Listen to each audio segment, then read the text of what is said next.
Married people of Reddit, what are the red flags you regret ignoring before marriage? The pictures. We had to take endless pictures of us doing anything and everything, no matter how mundane.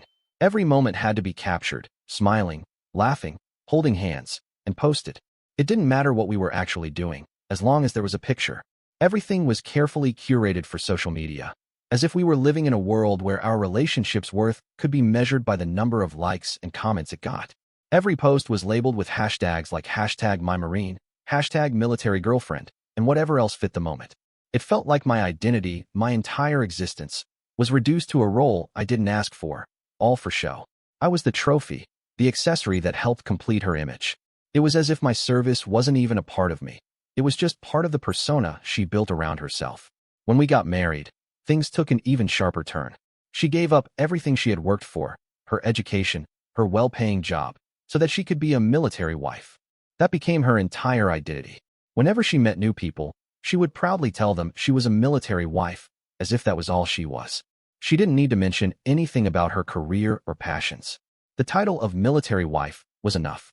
Then we divorced. And somehow, she transitioned so smoothly into a new identity, this time as a mother. Suddenly, everything was about being a mom. Her posts were all about her child, her family, and her new life. It was like she just switched gears from one role to the next, with no real change in her fundamental need to define herself by the situation she was in. It's almost like the context was irrelevant, just the title mattered. I can't help but feel that she never really cared about the person I was or the life I had beyond the roles I could fulfill in her story. Story 2. He and I had been dating for almost 5 years, taking our time because we were still in school. We figured we were doing the smart thing, finishing college, finding stable jobs, and then getting married. By the time things fell apart, I had already been working as a female electrician for a year, and he had just 6 months left in his electronics engineering program. He was already receiving multiple job offers to start the day after graduation.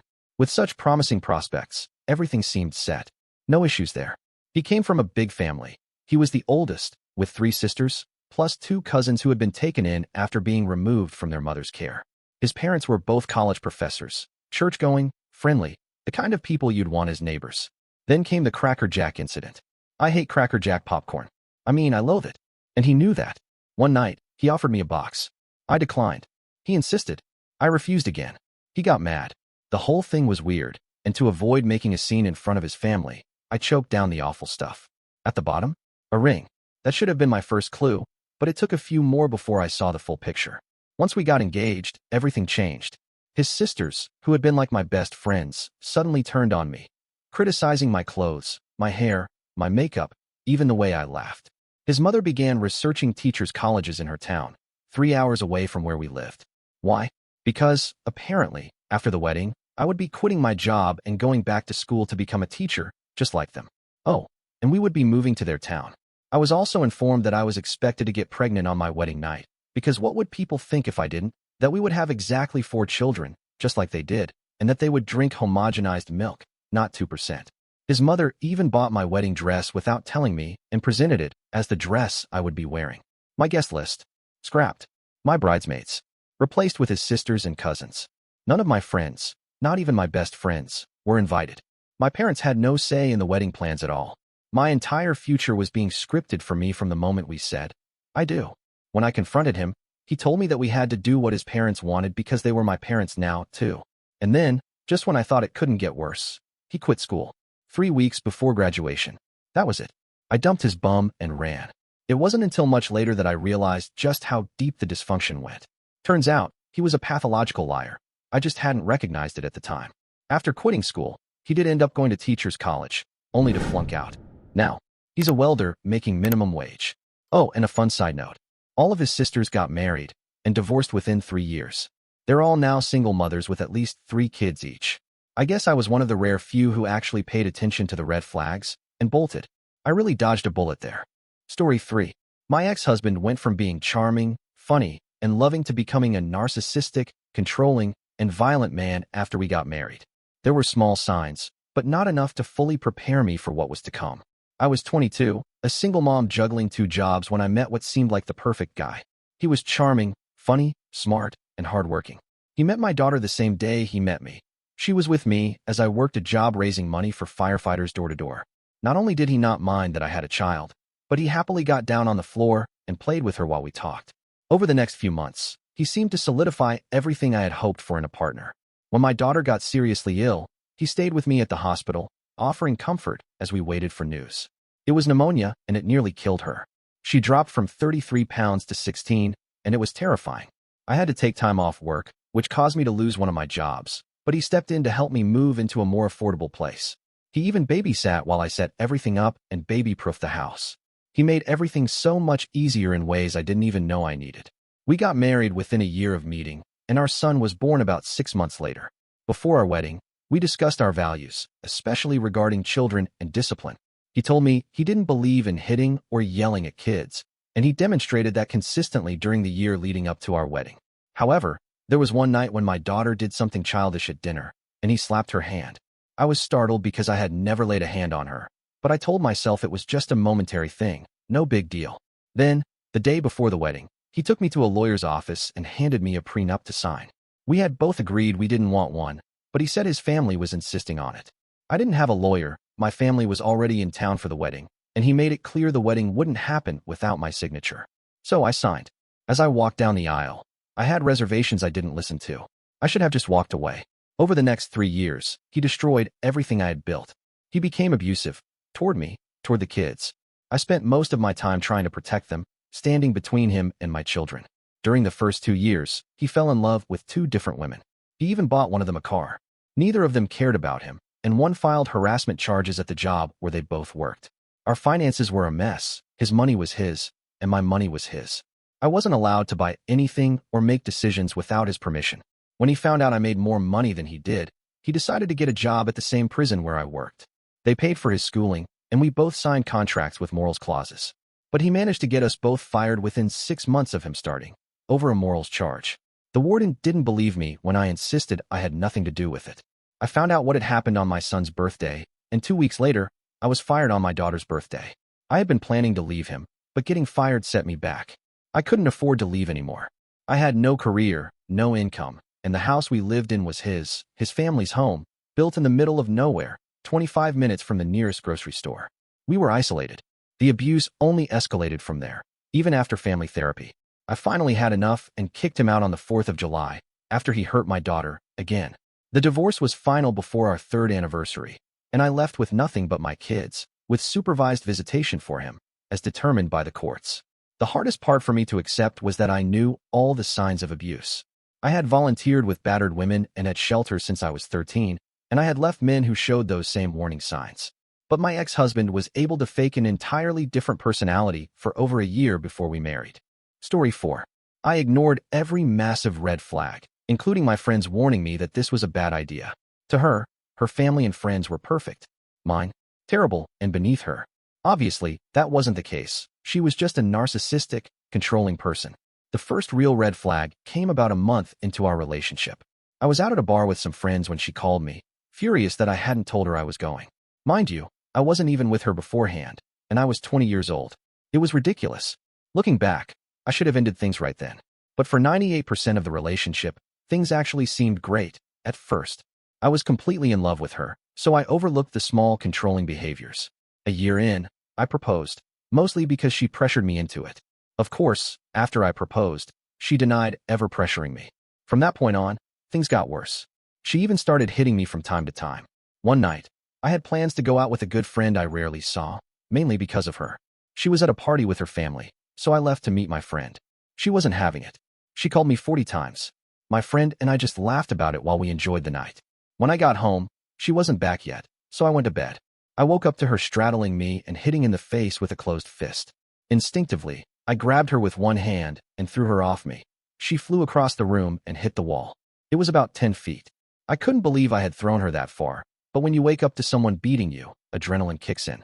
Instead of apologizing, she started crying and yelled at me for throwing her, as if I was the villain. By the time we were 25, she pressured me to marry her again. I knew something was wrong, but I felt like since I had proposed, I was obligated to follow through. So I did. Things got even worse after we got married. Before, things were at least tolerable. Now my life was completely miserable. She was bossy, controlling, and relentless. I felt like a beaten dog. Then, she got pregnant. It wasn't planned. I was happy about it. But she wasn't. After our daughter was born, everything spiraled. I thought maybe having a kid would help her see how selfish she was. But instead, she just took out her frustrations on me even more. No sleep, no social life, and a completely different way of living. She wanted to be a good mother, but she was inherently selfish and resented giving up parts of her life, even though she loved our daughter. By the time our daughter turned 2, and we were about 30, I had a realization. I had always hated how my mother treated my dad, one of the kindest souls I've ever known. As a kid, I told myself I would never live like my dad. And yet, here I was, doing exactly that. That night, lying in bed, I told myself, I'm not putting up with this BS anymore. I started standing up to her and doing what I wanted. She didn't like it, and our fights escalated. I tried everything to fix our marriage. First, I tried calmly explaining how selfish she was. That didn't work. Then, I argued with her. That didn't work. Finally, I started acting just like her, mirroring her behavior to show her how awful it was. That didn't work either. I'm not perfect. I have my flaws, but at least I was willing to work on them. Then, one night, I thought I had finally broken through to her. Instead, over dinner, she casually said, I think we'd get along better if we were divorced. For those of you who've never been married, you do not bring up divorce unless you're already halfway out the door. I knew things were bad, but not that bad. After that, the signs were impossible to ignore. She was texting more than usual, staying out until 2 a.m. while I was home taking care of our daughter. Then, she suddenly put a passcode on her phone. When I asked to see it, she lost it. Something was obviously going on. A few weeks later, she asked for a separation. I was mentally exhausted, so I agreed, just wanting some peace. We officially divorced months later. Turns out, she had been seeing someone else for a while. She still denies it, but I know the truth, not just from all the suspicious behavior, but because after we separated, I became good friends with my neighbor. He told me that another guy had been coming over all the time when I wasn't around. Fast forward 4 years, they're now married. He's about 13 years older than both of us, which is weird. I don't love the idea of him being around my daughter, but there's not much I can do. He's a goofy, awkward guy who apparently enjoys messing around with married women. Just for fun, I ran his email through the Ashley Madison database. He was on there. Anyway, I'm remarried now, to someone who is way more attractive and way more laid back. I have never been happier. That black cloud that hung over me for a decade because of her, completely gone. All of this, because I ignored the obvious red flags. Story 5. We weren't married, but after moving in with my ex, who I was with for 6 years, and having a child together, things started to take a dark turn.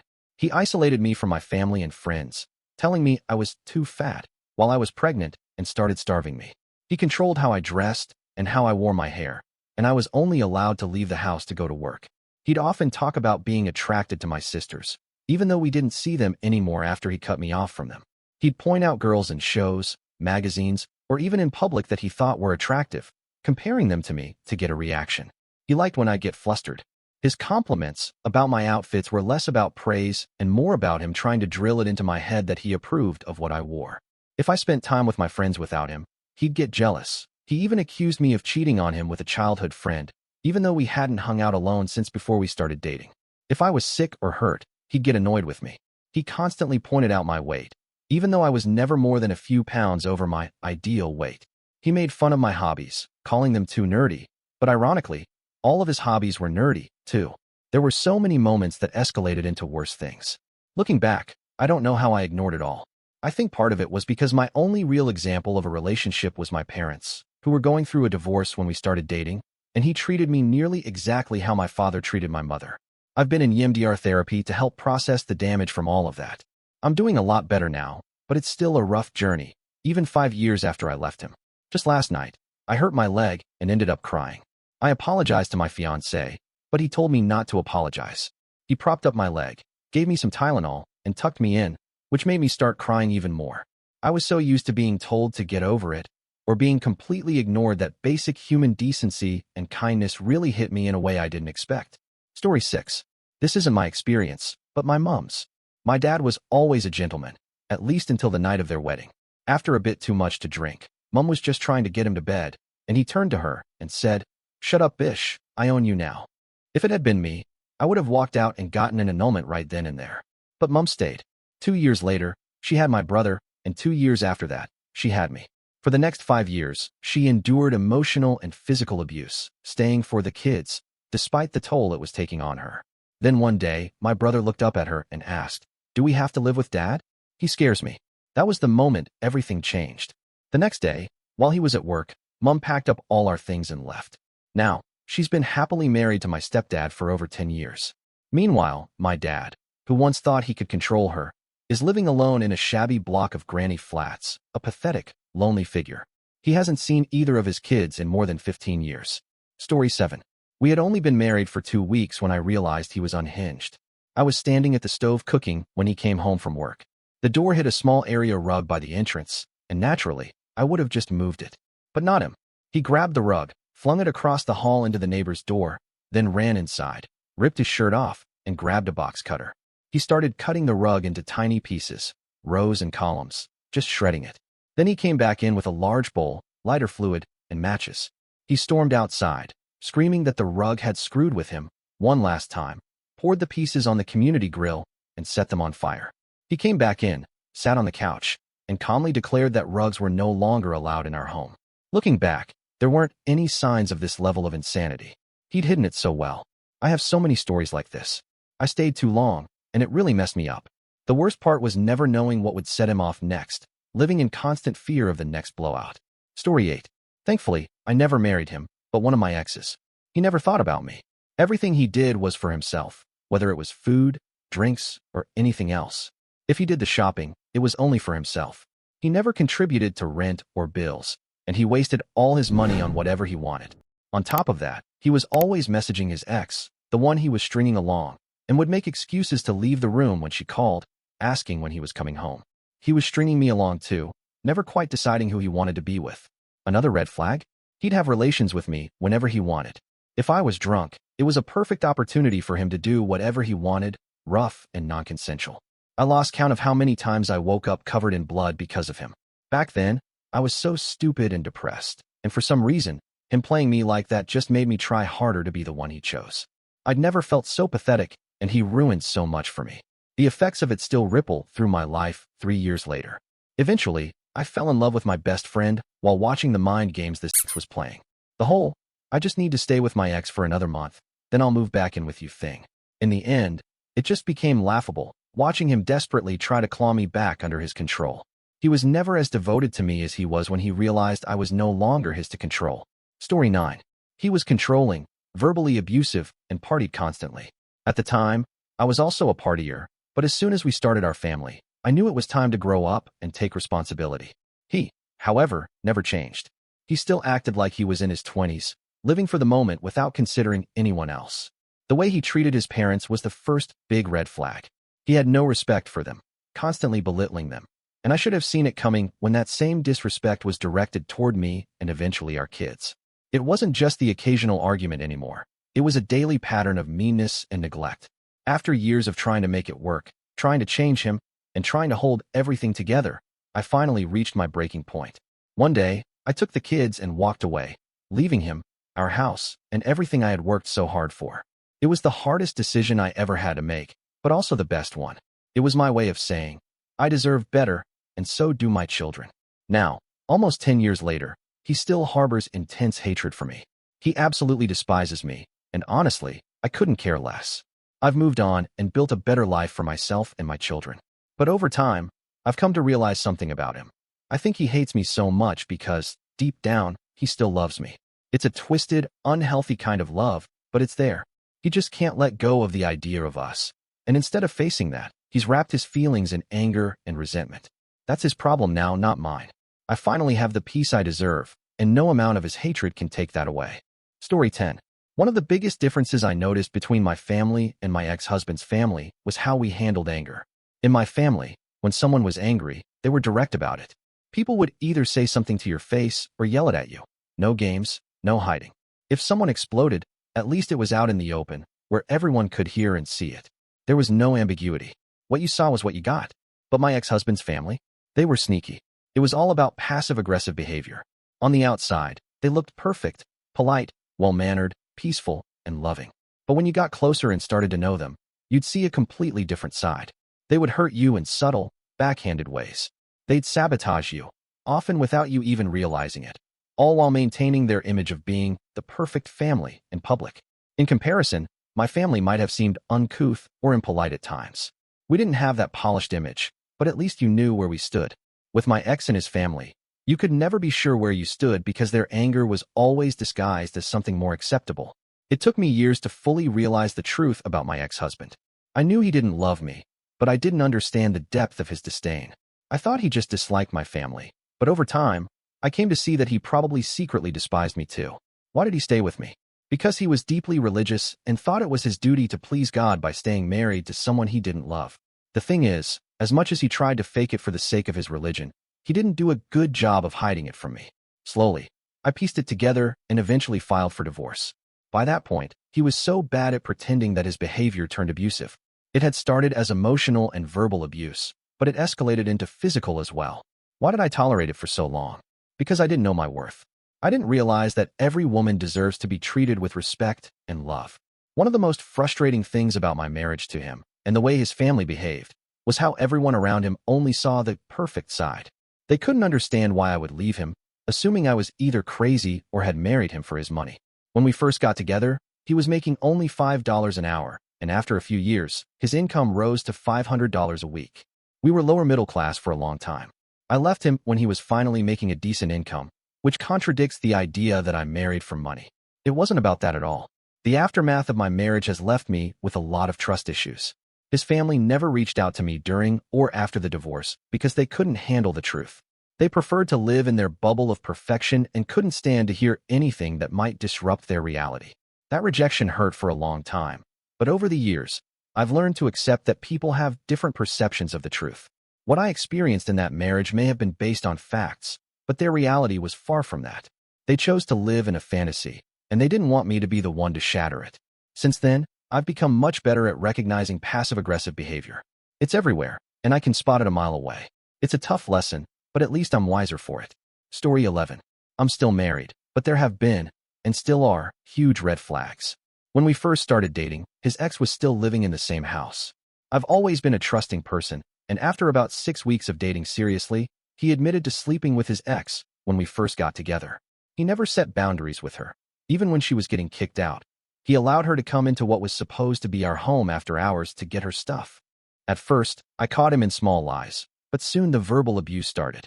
He would dismiss my feelings or concerns, telling me I was overreacting, blaming things on me not getting enough sleep, or just being irrational. Looking back, I now realize it was gaslighting. This year, we'll have been married for 4 years, but I don't feel attracted to him anymore, nor do I feel that spark. He created so many obstacles between us, ones he never removed, no matter how many times I forgave him or how many promises he made. We even went to couples therapy, and when the therapist told him he was being toxic and needed to change, he agreed, but then he refused to go back. This might be a bit much, but he claimed he wasn't an intimate person, yet when we first started, our intimate life was healthy. Later, I discovered he was watching a lot of porn, sometimes even at work. The only reason it became a big issue is that he told me I had to stop watching porn because he considered it an act of infidelity. And one time, when I rushed to the hospital because my dad had 2 strokes, he wasn't answering my calls. Later, I found out he was watching porn on the very phone I'd been trying to reach him on. At this point, I'm still here because of the animals we share and my health issues. His verbal abuse has escalated to physical abuse 3 separate times. I have pictures and video evidence of it. Now, it's just a matter of finding the courage to leave and securing a good lawyer. If anyone's reading this and you're not married yet, please pay attention to even the smallest red flags. Don't make the same mistake I did. And before anyone says, just leave him. Life is a lot more complicated than that when you have a paralyzed leg and no safety net. Story 12. There wasn't a single warning sign. We were together for 7 years, and I knew exactly what I wanted out of life: marriage and a family. I told him clearly, I want to get married and have kids, and if you don't feel the same, I need to move on with my life. A couple of months later, he proposed, and we were married 6 months after that. Shortly after, I got pregnant. That's when everything changed. It was like a light switch was turned off. He went from being a loving, caring, and thoughtful boyfriend to a lying, cheating, and verbally abusive husband. I had no idea what happened. I didn't understand why he had changed. We went to counseling, but he said I forced him to marry me and asked, "What did you expect?" Then, he told me, "Now that we're married, there's nothing you can do about it." I replied, "Have you ever heard of divorce?" I had already been through one, and I could easily make it 2 if necessary. By then, I had 2 kids under the age of 3, and he was the only earner in the family. He proceeded to default on every bill in my name: credit cards, car loans, everything. He threatened that if I left, he wouldn't pay child support and would just disappear. I had no family to turn to. It took years to rebuild my credit, but eventually, I did. Now, I have my own thriving business, and most importantly, I'm finally free. Story 13. My wife is slowly becoming just like her mother. When we were dating, she was outgoing, happy, and full of life. Her mother, on the other hand, has always been single, never married, and extremely stubborn. Looking back, I never really paid attention to the other women in her family until now. They're all single, divorced, or have pushed men away.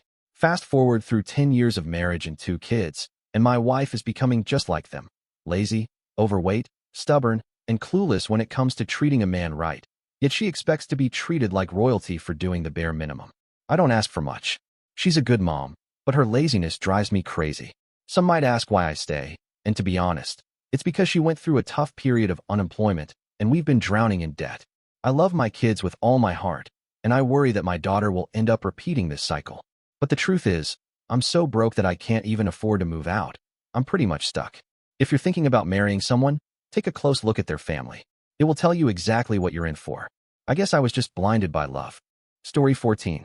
If someone does or says something that makes you feel uncomfortable, you need to address it right away.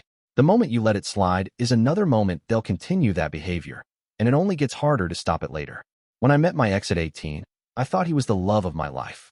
The only real downside to him at the time was his addiction to playing video games. But even with that, he always made time to do things with me. Then, after we got married, things started to shift. The video games started to take up 8+ hours of his time, and slowly, he became abusive in so many ways. I ignored or didn't recognize the red flags at the time, but they were there. He was the breadwinner, but he'd take every bit of money I made, claiming I owed him. One day, I found $2 in a winter coat pocket, and I was so happy about it. But when I showed him, he took it out of my hand and said I owed him. Whenever I was invited out by my friends, I always had to say no because he'd already taken my money. He'd use my phone, and I didn't mind at all, but the moment I touched his phone, he'd get incredibly paranoid. I begged him to watch a movie with me, and he would get furious if I asked him to put his phone down. The worst part came when neighbors and friends started asking me if I was okay, constantly checking in to see if I needed help. Strangers began approaching me as well. I eventually realized that things were seriously wrong, and the situation ended badly. But I was able to get away from him, and am now working on my divorce. Please, don't ignore these things. Trust your gut. It's there for a reason. Your brain is there for a reason, so use it to think rationally.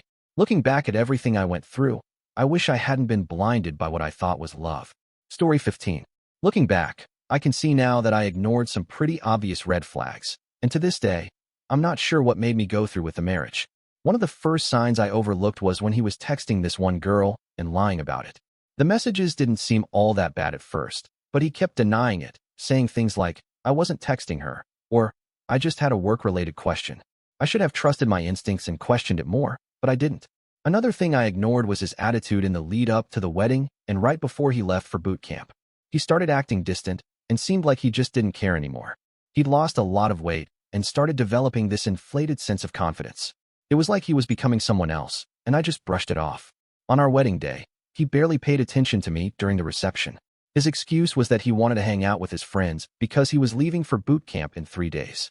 Looking back, I should have called it off right then and there, but I stayed. A year and a half later, things only got worse. After a trip back to my home state to visit family, we came back to our apartment, and I found girls' clothes in our room.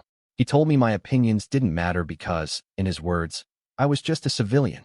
That was the last straw, and I ended the marriage. To this day, he still tells people that I left him because I didn't want to wait for him while he deployed. 6 years later, I can honestly say I'm much happier now. I've learned so much from that experience, and I'm in a much better place. Story 16. The biggest red flag came right after I proposed. She jokingly said, "Are you sure? Because I'm frigging crazy," and then laughed. In hindsight, there's often truth behind humor, and that stuck with me.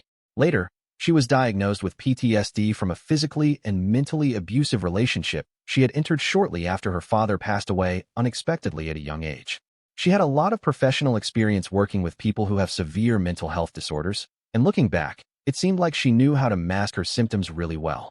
At first, she presented herself as someone who was capable of setting healthy boundaries and being emotionally strong and independent, which were traits I found very attractive. But as time went on, it became clear that wasn't the full picture. While she wasn't crazy, And what does that even really mean in a constructive way? She had minimized and masked a lot of the issues she was dealing with.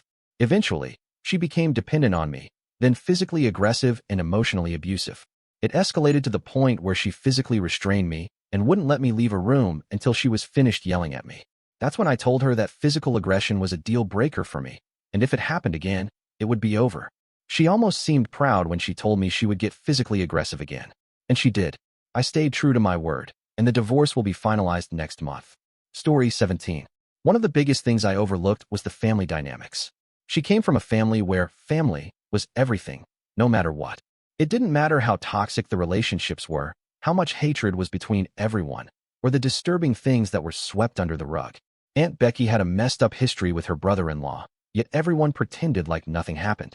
Uncle Pervy was allowed to have all the little girls sit on his lap, and no one said a word. It was like every bad behavior was just accepted, and they were all expected to show up for family gatherings on Sundays, no matter how dysfunctional or painful it was. And it always turned into chaos. The moment they all gathered, the fighting would begin. It was honestly one of the most messed up things I've ever witnessed. So much toxicity and hurt, yet they were all expected to put on a happy face and pretend like everything was normal. I didn't realize how much that environment would affect us, and I never fully grasped how deeply rooted those family issues were in her until we were already too deep in the relationship. Story 18. When we first started dating, I noticed he wasn't really that into physical intimacy. He was fine with it when we did, but he didn't initiate, and it wasn't a big deal if we didn't. I chalked it up to his personality, very brainy, introverted, and a little awkward, and some cultural factors. I figured we'd learn together. After our second child, he said we didn't need to have intimate relations anymore since we had our allotment of kids, as though it had been a burden for him. Over time, I realized he truly wasn't that into being physical. This led to at least 5 years of me questioning what was wrong with me, wondering if it was shallow to even think about leaving over something like that, feeling physically neglected, struggling with low self-esteem, going through tons of counseling, and desperately trying to make sense of it all. Eventually, I came to terms with the fact that he just doesn't enjoy intimacy the way others might. It wasn't about me, it was all on him. I had to let go of a lot of resentment. After some tough times, he began realizing that I still needed to feel loved and started expressing his love in other ways. Our marriage has improved, and I'm grateful for that. I also do solos a lot, and you know what? It's totally okay. Story 19. He didn't necessarily change, but I definitely woke up to a serious issue. His mother is overly involved in our lives, to the point where it's become uncomfortable. She wants to just show up and stay with us on weekends, without any prior notice or even a conversation about it. There's always a lack of respect for our space and boundaries. When he told her he had proposed to me, her immediate response was that he should have waited. She also made sure to be sour at our wedding, as if it was somehow not good enough for her. Then, when we told her I was pregnant, she again criticized us, saying we should have waited even longer. It feels like she always has something negative to say about us, and it's really starting to wear on me. It's clear that she doesn't fully support our relationship, and while I understand that it probably hurts him, he refuses to admit it. It's like he wants to keep the peace at all costs, but in doing so, he's not standing up for us as a couple. I just wish she would back off and give us the space to figure things out on our own. It's exhausting trying to manage her unsolicited opinions and her constant presence in our lives. It would be so much easier if she would just let us be. Story 20. It's not so much different, it's the same. I love my husband deeply, more than anything. When we were dating, one thing I noticed was that he was often late to things. It didn't seem to occur to him to consider other people's perspectives or how his tardiness affected them. I, on the other hand, am a child of an alcoholic, so I tend to overthink everything and am always aware of other people's feelings and expectations. In that way, we balance each other out. That being said, there's still one thing that really drives me crazy. I wish, more than anything, that he would just show up on time. If it's an event for his family or something related to his hobbies, he's there early, always. But when it comes to my family or my hobbies, he drags his feet, and it feels so rude and inconsiderate. It frustrates me to no end, and I've been dealing with it for 23 years now. He's not changing, and I've learned to adapt to it. But no matter how much I try to adjust, it still gets under my skin, and honestly, it still pisses me off every time. I know I'm not perfect either, and I'm sure I have my own quirks and frustrations that I bring to the table. I bet I'm not always a joy to live with. But, man, it's hard not to let this one thing get to me after all these years. Story 21. I knew it was a possibility from the moment I met her, but I didn't really care because I loved her, and that was all that mattered to me. She's been going through a lot, especially with the recent loss of her brother, which sent her into a really dark place. That's when she was diagnosed with bipolar disorder, and now a lot of things from our past make a lot more sense. She's been committed to her treatment, taking her meds, and attending therapy. We've always had great communication since we're best friends, and that's been a huge support in all of this. I love her deeply, and I'm here for her no matter what, even though she's a very different person now. I'm sure I've changed too, but I hope it's in a way that's helpful for her. It was a tough lesson for me to learn that love, no matter how strong, can't fix someone's depression. And honestly, I'm still figuring out how to cope with all these changes myself. If you're married to someone dealing with a mental illness, don't be afraid to ask for help. Sometimes, when you're living with it every day, your perception of reality gets distorted. You forget what is normal or typical behavior for someone who doesn't struggle with depression or a mental illness. For me, my biggest fear was that her irrational behavior might become so ingrained in my daily life that I wouldn't notice if things started to get bad again. I don't want to miss the signs if she's struggling. That's why I've been making therapy a priority for myself too. It's important for me to stay grounded and make sure I'm taking care of myself while supporting her. Story 22. At the beginning, there were several lies told, but each one was followed by some kind of explanation or story to cover it up. One of the first red flags I noticed was the mention of their previous divorce. They didn't seem to have much of a relationship with their children, which I found odd, but it was brushed off as though it wasn't a big deal. Over time, I caught them several times still active on dating apps, even after we were already seeing each other seriously. When confronted, they insisted they were just keeping in touch with old friends, though it never really sat right with me. One thing that became even more evident over time was their refusal to take accountability for anything. Every failed relationship, no matter how much it had clearly fallen apart, was always blamed on the other person. It was never their fault. There was no self-reflection, no learning from mistakes, just a constant string of excuses and justifications. They also struggled to maintain lasting friendships.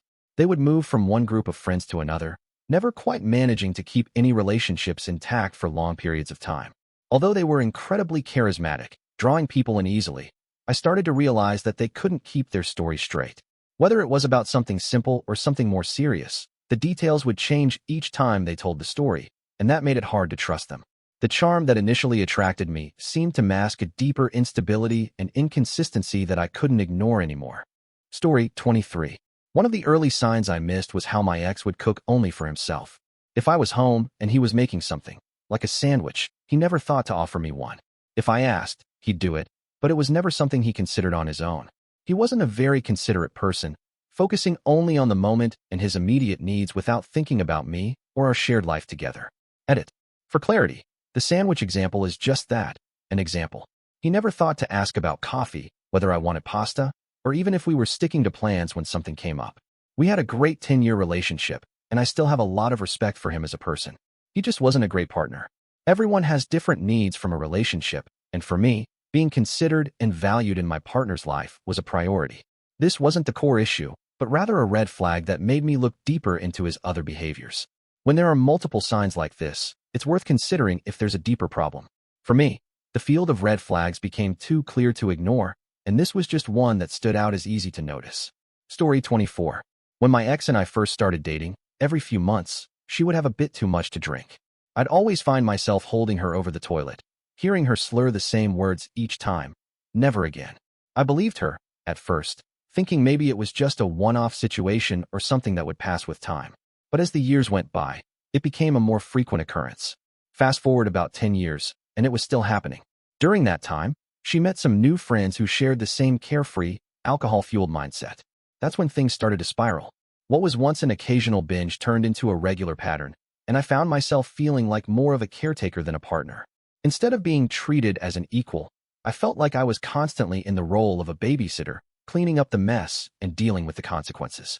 Eventually, it became clear that this behavior wasn't going to change. It wasn't just about the drinking anymore. It was about the imbalance in our relationship, where I was doing the emotional heavy lifting while she continued to make the same mistakes. And once that dynamic sets in, it's really hard to come back from it. Story 25. It followed the same pattern as with others. The problems within her immediate family were constantly overlooked or ignored, and they never addressed the deeper issues. Her parents played a huge role as enablers. They didn't believe in counseling or any form of professional help, and since her father worked as a drug rep, he always had a pill for every problem. Instead of seeking healthier solutions or developing coping mechanisms, she relied on medication to numb whatever she was feeling. When we had our first child, the The stress and anxiety she had been struggling with for years really started to show. Instead of confronting those emotions, she turned to Xanax and Ambien to manage everything. There was never an effort to learn how to cope with life's challenges in a healthier way, which only made things worse. I tried to support her, but ultimately, the lack of growth and self-awareness took its toll. By the time we divorced, I was 29. It felt like I had been stuck in a situation where both of us were just pretending things were fine when, in reality, they weren't. Story 26. I'm not sure how many people this will reach, but maybe it'll resonate with just one person. I wasn't married, but my ex and I were together for 6 years. For the longest time, I thought I could get past her meanness. She'd tell me that her past boyfriend had a big impact on her, and that's why she was the way she was now. She explained it by saying that she had a malicious mindset. If someone hurt her, she felt it was her duty to hurt them back. The problem was, I ended up being on the receiving end of that more often than not. If you're with someone who has a personality trait that you don't like, or that's hurtful to you, it's time to leave. They won't change. That's who they are. And the longer you stay, the more miserable it will make you. It'll only get worse. I want to emphasize something. When I say they won't change, I mean it. There's no, maybe they will, or maybe they won't. That person will stay the same. Now, habits? Those can be worked through, but it's a lot of weight to put on yourself, and it can only change if they truly want it. But a core personality? That's going to be with them forever. It's not going to change, no matter how much you wish it would. Story 27. When I first met my husband, he was a bit of a neat freak. Honestly, it didn't really bother me at the time. I'm pretty laid back about things like that. But as I got to know him more, I learned that his need for order and cleanliness was deeply tied to his first marriage. His ex-wife, in my opinion, was verbally abusive, constantly putting him down, calling him stupid, ugly, and making him feel like he could never do anything right. He had tried so hard to please her by keeping everything just so, believing that if everything was perfect, maybe she would love him more or stop tearing him down. But, of course, that didn't work. She ended up cheating on him and leaving.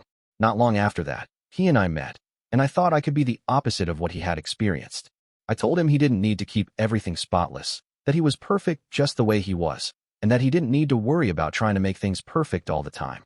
I encouraged him to just relax and be himself, and not feel pressure to keep up with a standard that had clearly been forced upon him by someone who didn't appreciate him. Now, almost 20 years later, I still think he's the perfect guy I fell in love with. But here's the thing. He stopped cleaning altogether. And looking back, I realize I may have pushed him a little too far in the other direction. I kind of regret talking him out of that behavior because it clearly wasn't just a natural part of who he was. It seems like, after being with me, he felt like he could stop trying to keep up appearances, and now we're both living in a bit of chaos at times. Still, at the end of the day, he's my perfect guy, and I wouldn't trade him for anything. I just might be learning to live with a bit more mess than I originally expected. All's well that ends well, right? Story 28. It all started when she got pregnant. We talked about abortion, but decided against it. From that moment, it felt like I was trapped, and she knew it. Slapping, kicking, throwing things. If she was upset about anything, it was always my fault, and the punishment was usually physical. She'd always say it was because she was pregnant. She even called the police once, accusing me of abusing her. Though I was never arrested, it caused a lot of unnecessary trouble. Here's a tip. Never talk to the police. Ever. Our son was born, and I thought things might change, but if anything, they got worse. Eventually, one night, she went too far. I made the mistake of scraping 2 plates together in the kitchen after our son had gone to bed. She stormed in, hit me in the nose for being too loud, and then called the police when I refused to leave. The cops arrived, laughed at me, and ended up arresting her. She got off with a slap on the wrist, 6 months of court supervision and anger management classes. She admitted she had a problem and begged for another chance. I believe in redemption if someone truly wants to change, so I stayed. For a while, things improved. It lasted about a year. Then one day, I came home early from work and found she was home too, even though she was supposed to be at work. She seemed nervous, and that's when I discovered men's deodorant and boxer briefs that weren't mine. I confronted her, and she didn't deny it. She tried to get physical with me, but then thought better of it. I left and only came back to collect my things. When we went to court, her history of domestic abuse and drug problems came up, but somehow, she was awarded custody of our son. Not long after, she ended up in detox for substance use, but still managed to hold on to custody. I could go on about the court proceedings for hours, but I'll save that for another time. Story 29. My wife, soon-to-be ex, was incredibly possessive of my time and attention. She expected me to prioritize her over everything else, including my friends and family. I've always believed that couples should be committed to each other, so I went along with it. However, she never really reciprocated that level of commitment. There's this thing called love bombing, where someone puts all their energy into you and makes you feel amazing, and I think that's what initially drew me in. She made me feel good about myself. I brushed off her clinginess as insecurity that I thought would eventually fade. After all, I'm a confident, compassionate person. I believed I could fix anything, right? We had some great times, but when the kids came along, her focus shifted entirely to them. She became a ball of anxiety, and it was just too much to handle.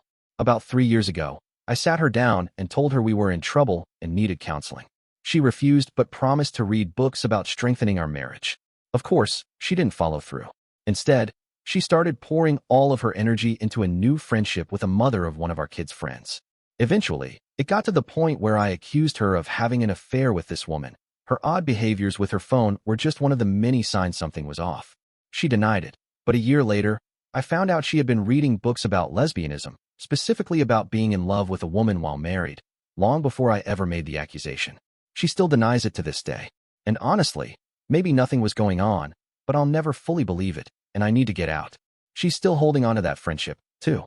Now, more than a year after I asked for a divorce, she's still saying she'll work on things. Yeah, sure. Of course, intimacy is practically non-existent, not even in the same bed. I don't want to be the kind of person who diagnoses their spouse to avoid taking responsibility, but I can't help but feel like this situation is rooted in narcissism.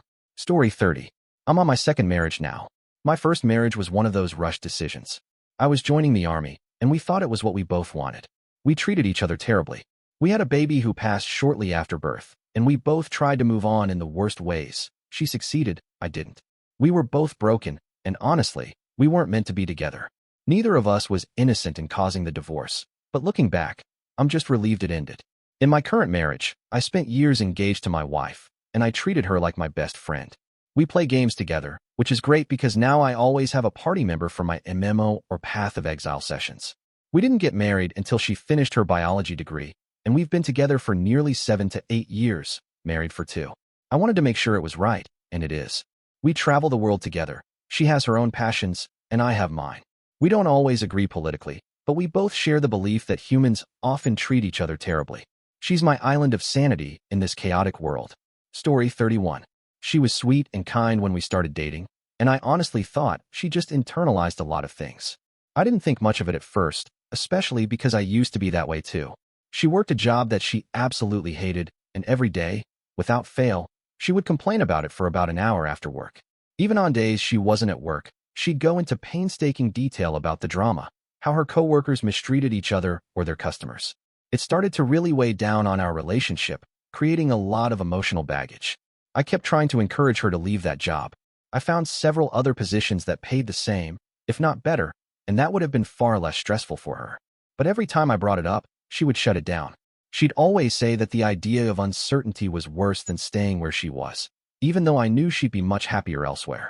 The thing is, it wasn't just the job that was a problem.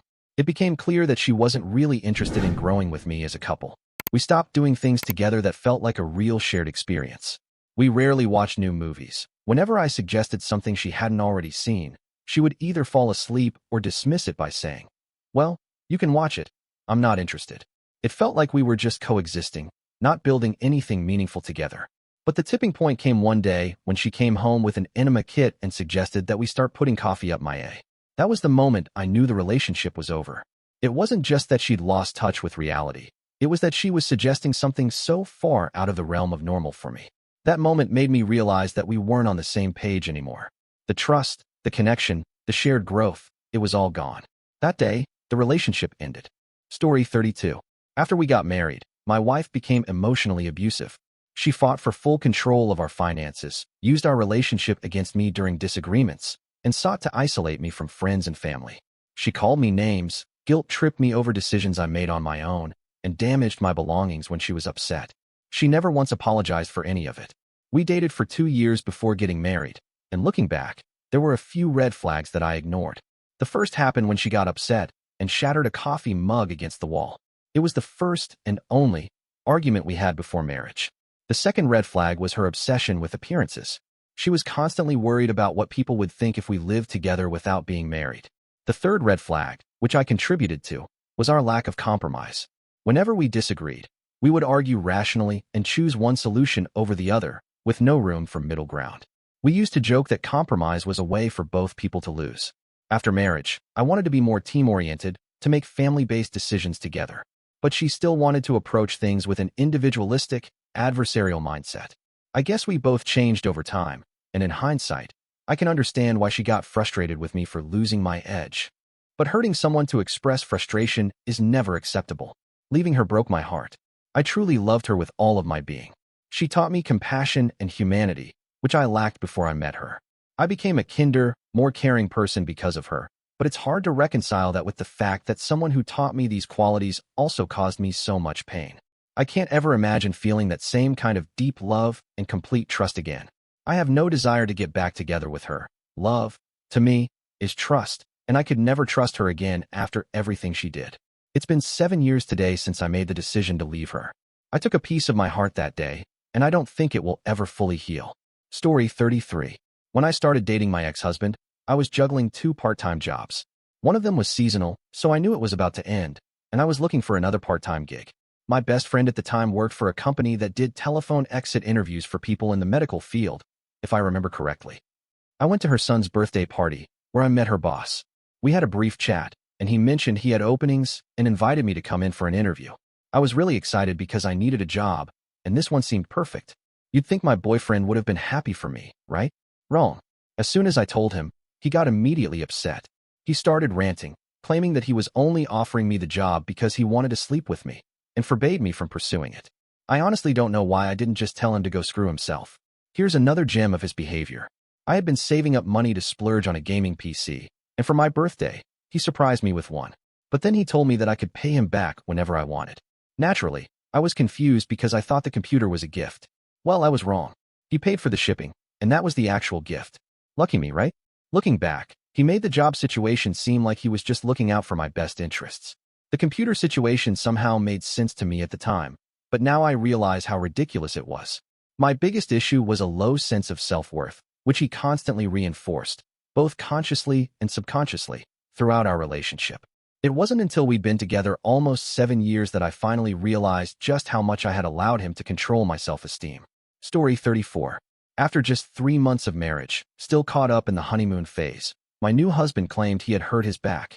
He milked that excuse for 13 years, but I caught him more than once being completely able, not disabled. He was a master manipulator. He even moved me away from everyone I loved and trusted, to Oregon and other places. While I love Oregon, I'm originally from Southern California, where I was met with hostility. Throughout our marriage, I endured physical, emotional, and mental abuse at his hands. We separated twice before I finally sought a divorce attorney. Ironically, after he came to me and said, "I want a divorce." My response, "You got it." Now, he conveniently misremembers everything. He's a sorry excuse of a man, having been married 6 times since. As for me, I never remarried, because of him.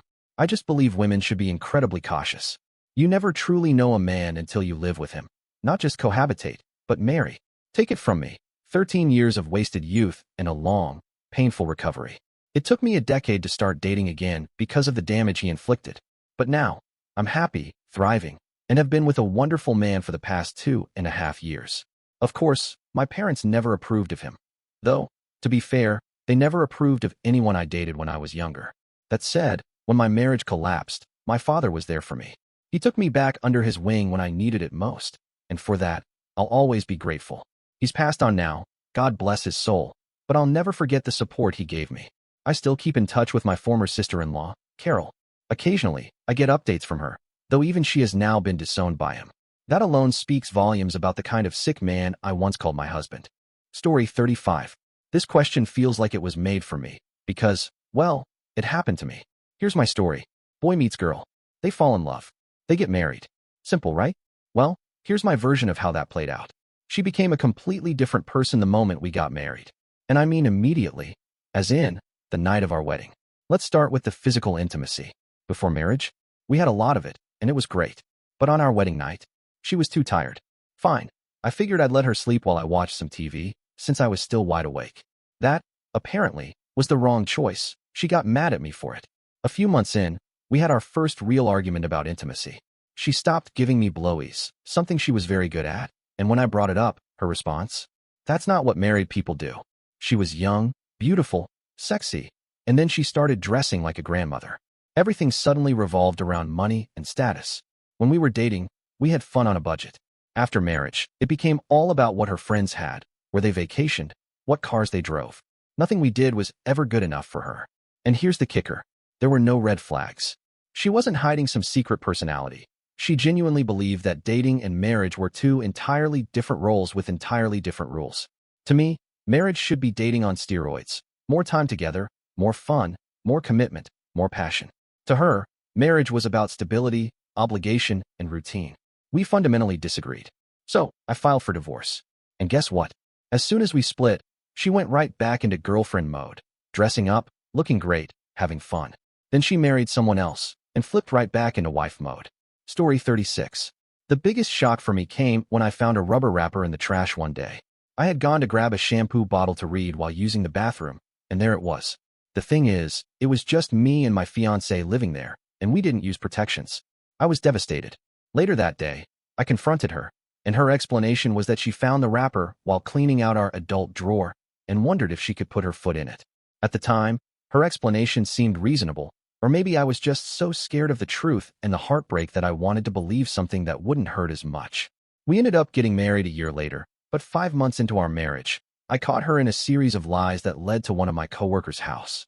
When I confronted her and told her it was over, I had a moment of weakness and changed my mind. I asked her if she'd consider seeing a marriage counselor with me, but she refused and left me for my coworker. Edit. This happened 12 years ago, before smartphones, hence the shampoo bottle. And while it was brutal at the time, I'm doing fine now. In fact, I'm trying marriage again for the second time this August. We've been together for 10 years, and things are great. As for my ex, the coworker she left me for ended up getting her pregnant, and after they married, he ended up being physical with her, leading to a quick divorce. She got married again, had another child, suffered more abuse, and got divorced again.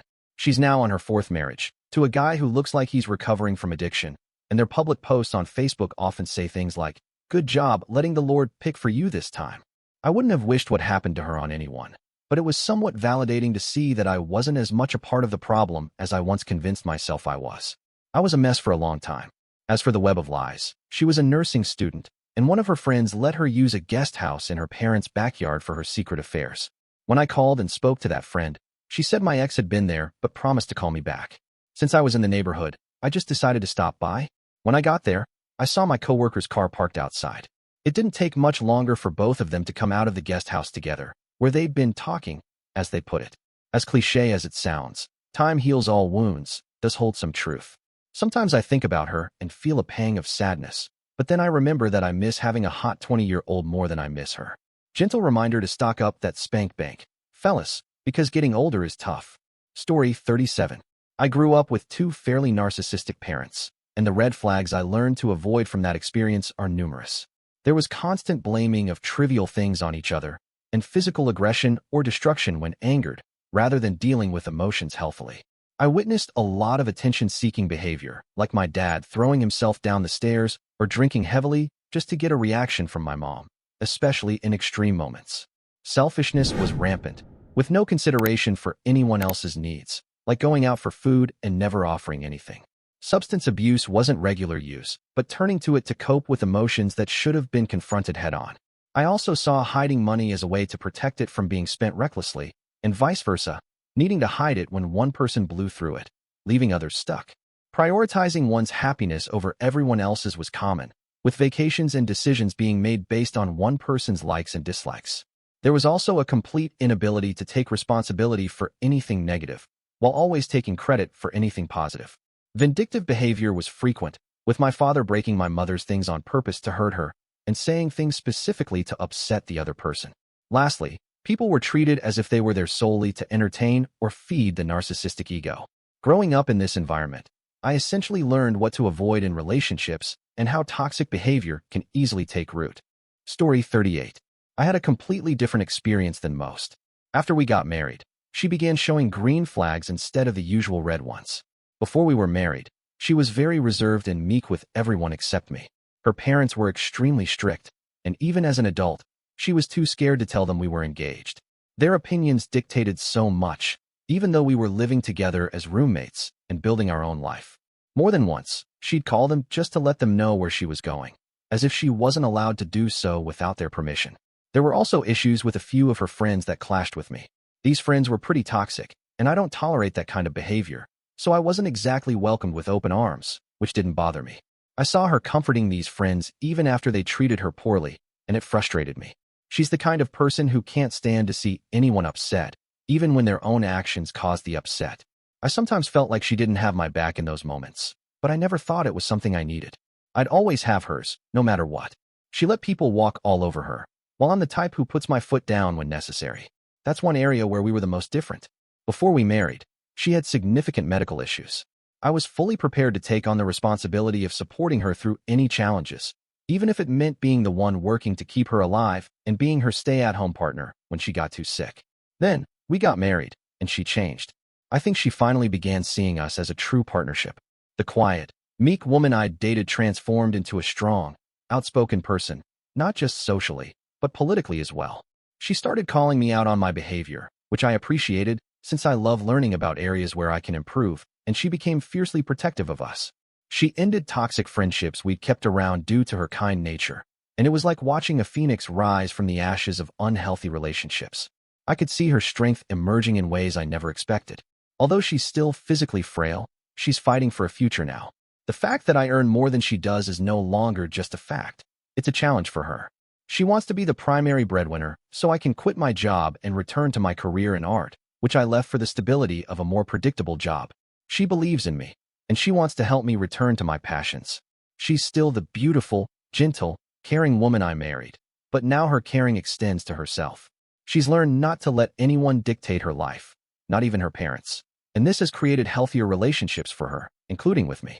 Also, once she knew we were committed for life, she unlocked a whole new side of herself. Intimacy equals has never been the same. And let's just say, we do things that would make even the most conservative churchgoers blush. Those vows and that ring gave her a newfound sense of self-respect and self-expression. She knows she's worthy of it, and I love her for it.